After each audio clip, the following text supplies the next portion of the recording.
ट्रस्टचंच hotel आहे आणि हे ट्रस्टचंच हॉटेल आहे, पण आपल्या साहेबांच्या हातात आहे. आणि तिथे भोलेनाथांचं अजर अमर शिवलिंग आहे सोमनाथ. अनेक प्रकारचे पॅटर्न राबवून ते लोक अशा प्रकारचे दगडाचे डायनिंग टेबल तयार करतात. तर इकडे 1500 मीटरवरून आपण इकडे गावात वस्ती आहे, इकडे रोड तयार केला आहे. इकडे ही हिरवळ आहे आणि या बुरुजाच्या पलीकडे तिकडे आपण भालका तीर्थावरती जाण्याची यंत्रणा आहे. भालका तीर्थाची 2-3 तीर्थ आहेत पुढे. ते सरळ सोमनाथपासून डायरेक्ट वेळावर तीर्थावरती जाण्याची यंत्रणा आहे. आणि आपण 0 मीटरवरती आलेलो आहे, कारण की भक्ती आपली इथून स्टार्ट होत असते. तर इकडे व्यायामाचे आणि योगाचे बीच आहेत, पण इकडच्या लोकांना आरोग्यदृष्ट्या त्याचा उपयोग करता येत नाही. आपण पहिल्या वर्षी इकडे व्यायाम करून दाखवला होता रामभाऊ तुम्हाला, जॉगिंग व्यायाम ह्या उंच भिंतीवरती. त्याच्यानंतर ह्या वर्षी आपण कसं आहे, इथून मिलिटरीसारखं 0 डिग्रीवरती आहे आणि 0 डिग्रीपासून समुद्राचा अभ्यास करता करता आपण समुद्रामध्ये ह्यावर्षी सोमवारच्या दिवशी प्रवेश करतो. पण आज वेळ कमी असल्यामुळे आपण रविवार सोमवार दोन्ही दिवस समुद्रात प्रवेश करणार. तर हे आपल्यातील आध्यात्मिक बजरंगबली आपल्याकडून करून घेतात. आणि समुद्राच्या लाटा इकडे हे दगड ठेवल्यामुळे समुद्राच्या लाटांचा आनंद घेता येत नाही.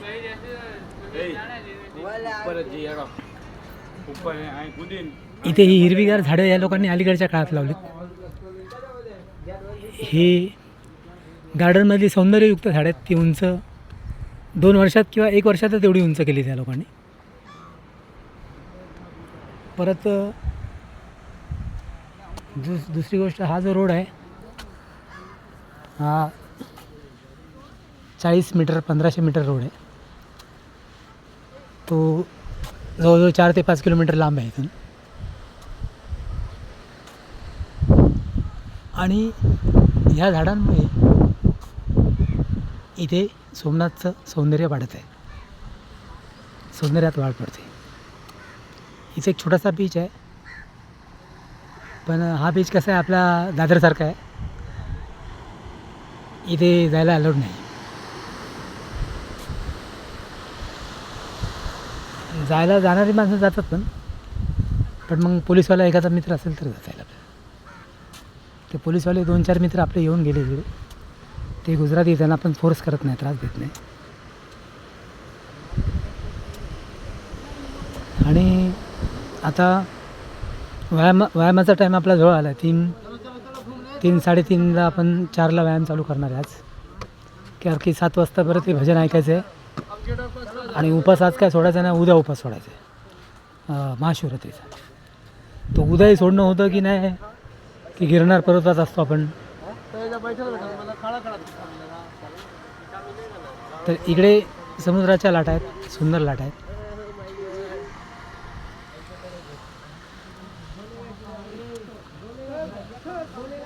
आणि 100 मीटर अंतर पार केल्यानंतर पोलीस आपलं राखण करत असतात. रामभाऊ, महाराष्ट्र पोलीस, गुजरात पोलीस आपल्याला VIP माणसासारखं संरक्षण करत असतात.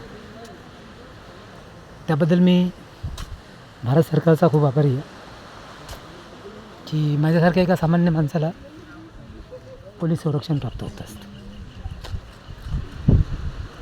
आता वैचारिक क्रांतीने आपण अनेक संशोधन करणार आहोत. आणि अनेक संशोधनामध्ये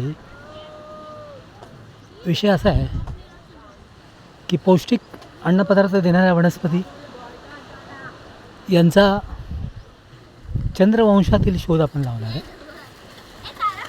की चंद्रवंशातील ज्या चांगल्या वनस्पती आहेत त्या आरोग्याला कशाप्रकारे क्रांतिदायी ठरतात याच्यावरती आपण समुद्रातूनही काही जीवसृष्टींचा एक प्रगाढ पांडित्ययुक्त शोध करणार आहोत. आणि त्याच्यामध्ये मनुष्य प्राण्याला फक्त कांदा लसणासारखा किंवा फक्त रबरासारखा फुगा न ठेवता त्याला बलाढ्य बजरंगबलीची दीक्षा आपण थोड्या दिवसात देणार आहे. आणि हा जो टेहळणी ब्रिज आहे हा सोमनाथाचा आहे. तसंच आपल्या शरीरातील अनेक टेहळणी ब्रिज आपण लहानपणापासून अभ्यासले आणि जन्माचं सार्थक केलेलं आहे राम. बरं. आणि मनुष्य प्राणी आणि नव्या पिढीला आपण परेच्या पलीकडे असं विज्ञान देणार आहोत. ते कुठल्या सायंटिस्टने अजून दिलेलं नाही. बरं. आणि त्याची ही हृदय प्रेरणा अजरामर भोलेनाथ करत असतात. आपण तर त्यांचं एक छोटंसं लेकरू आहे म्हणून ह्यावर्षी अजून दर्शनच झालेलं नाही. कदाचित फुले बाबा आपल्याला काय देतील काय घेतील हे आपण मनुष्य असल्यामुळे आपल्या हातात नाही. बरोबर. आणि म्हणूनच मी पोलिसाची नोकरी धारण नाही केली. का मला माहिती आहे कितीतरी 200 वर्षाने तरी भोले बाबा सिद्धी देतातच माणसाला आणि त्याच्या जीवनाचं सार्थक करून आणतात. बरं. आता आपण त्या साईडने पण जाऊ शकतो. हां.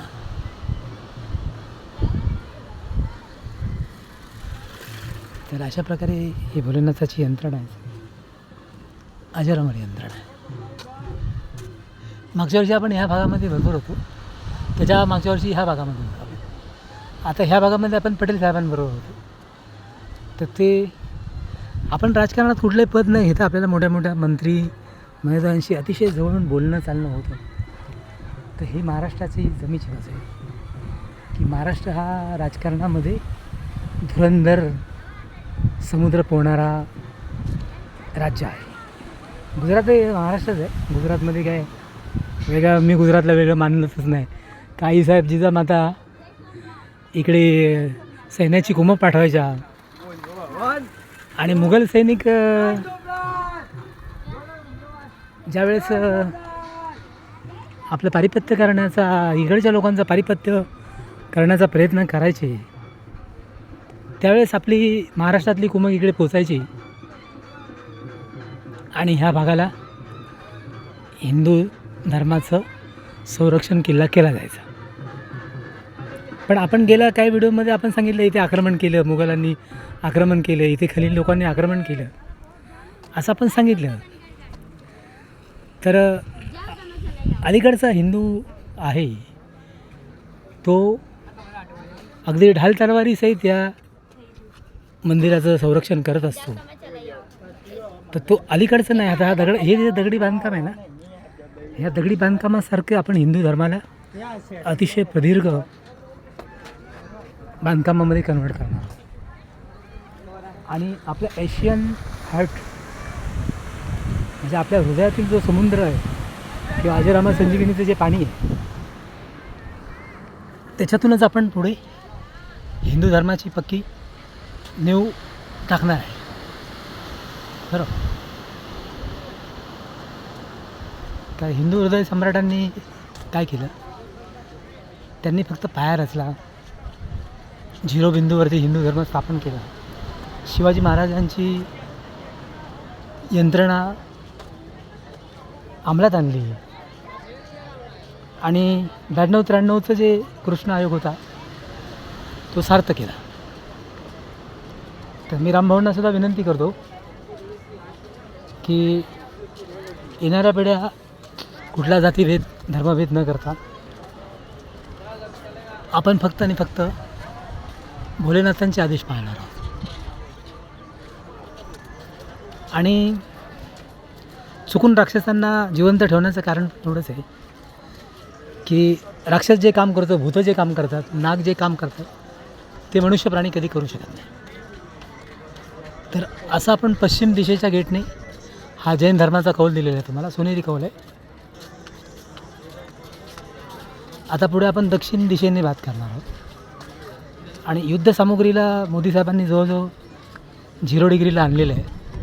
का मोदी साहेब हे आंतरराष्ट्रीय लीडर आहेत आणि त्यांनी 0 डिग्रीला आणलेलं आहे. म्हणजे कुठलं युद्ध न करता सगळेच राज्य, सगळे राष्ट्र, सगळे देश एक होतील असा भोलेनाथाने एक अर्ज आपण केलेला आहे ह्या वर्षी. म्हणजे ह्या वर्षीचा अर्ज असा आहे की कुठलाही जातीभेद नाही, धर्मभेद नाही, राज्यामध्ये भेद नाही, युद्ध नाही, युद्ध सामग्री नाही, आपापसात मतभेद नाही, द्वेष नाही, काही नाही. तर असा हा तिरंगा मी आज नटवला.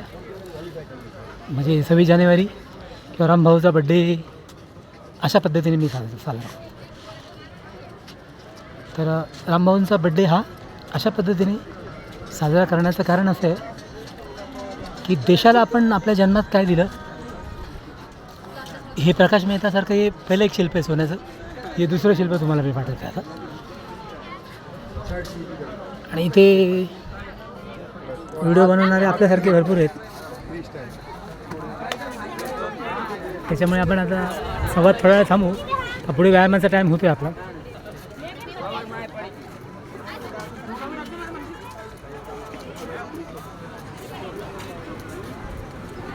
चला मग बजरंगबलीचं दर्शन झालं आहे चांगल्या पद्धतीने काल. अजून काय संकेत आलेले नाही देवाचे. आणि आपण त्या सोमनाथ स्टेशनला जाऊन झोपल्यामुळे तिथे कसं आहे भूतांचा अड्डा आहे तिथे खतरनाक. त्यामुळे रात्रभर झोपूनच देत नाही भूत तिथं. पण भोलेबाबांसमोर त्यांचं काय चालत नाही.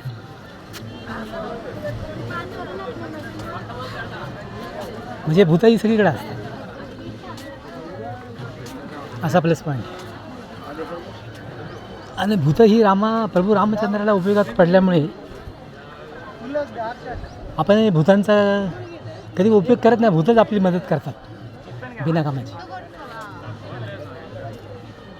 फक्त ह्यावर्षी सोमनाथच्या यात्रेमध्ये थोडेसे कोणी आहे रामभाऊ की जे आपल्याला पाहिजे ते खुराक आलेलंच नाही.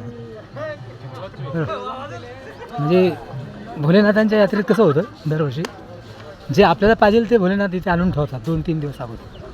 त्यावर्षी मी 2-3 दिवस अगोदर आलो आहे कारण की जे आपल्याला पाहिजे ते इथे मिळतं. पण यावर्षी नाही आहे. तर कदाचित बाबांनी आपलं नशीब बदली केलं असेल असं दिसतंय स्पष्ट.